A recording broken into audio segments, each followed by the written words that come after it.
Situées au large de Stresa, ces deux îles du lac Majeur appartiennent toujours à la famille Borromée.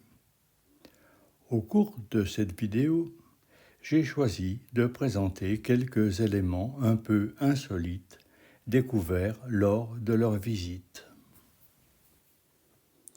Isola Madre est essentiellement occupée par un jardin botanique.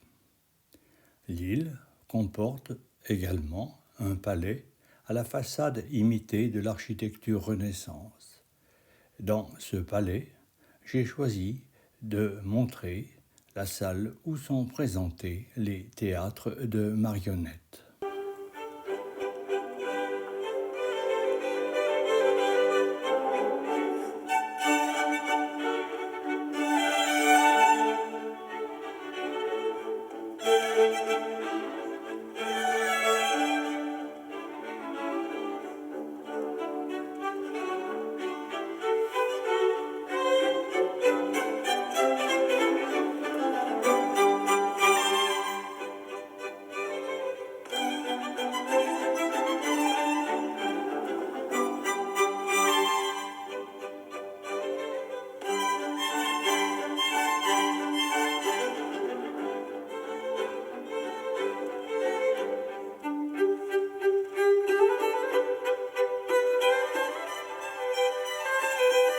Isola Bella est occupée quasiment dans son intégralité par un ensemble palatial comportant une imposante demeure et un vaste jardin. Seule une fraction du littoral comporte quelques maisons et une église. Le palais, comme tous les palais, présente une architecture prestigieuse et des salles richement décorées.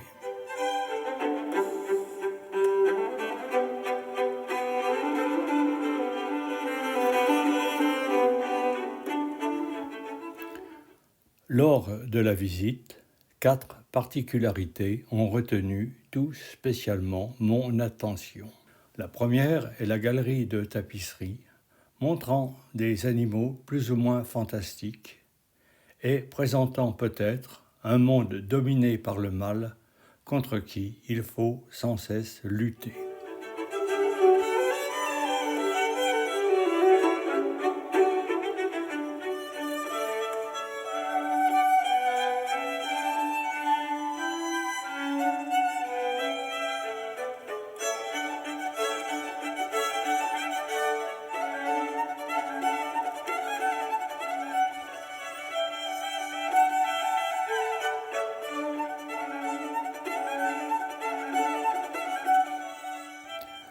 Au rez-de-chaussée ont été aménagées de fausses grottes dont le décor est réalisé au moyen de cailloux de différentes couleurs, dont des pierres de lave noires. Les motifs sont d'inspiration baroque, avec en particulier des ornements à base de coquilles. Ces salles fraîches étaient utilisées en été lors des grandes chaleurs.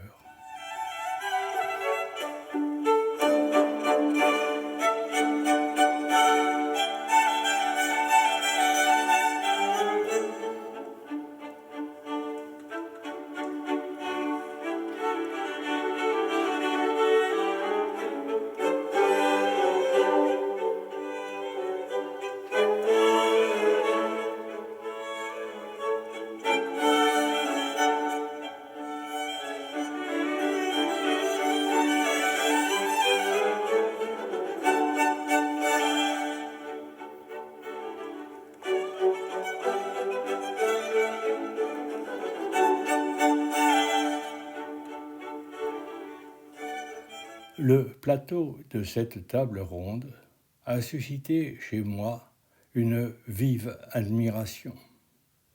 En effet, ce décor floral n'est pas peint, mais est constitué d'une mosaïque dont les composantes sont si fines qu'on a peine à les distinguer même en s'approchant.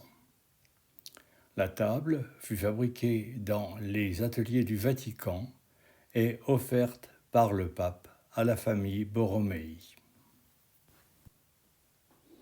Enfin, la quatrième particularité d'Isola Bella réside, selon moi, dans l'imposant monticule dominant le parc du château.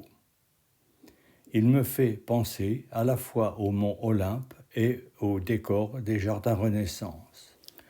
La structure se compose de rangées de piliers et d'arcades. Les arcades abritent des statues, des coquilles, ainsi que des fontaines. Les piliers, aux murs revêtus de cailloux, peuvent être remplacés par des atlantes.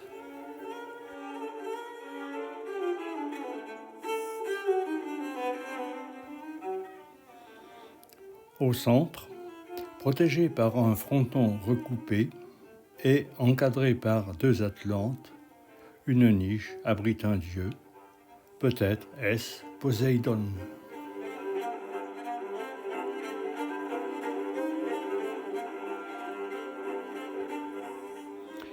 Tout en haut, Apollon et Aphrodite encadrent un cheval bondissant, monté par un pouteau casqué et armé d'une longue lance.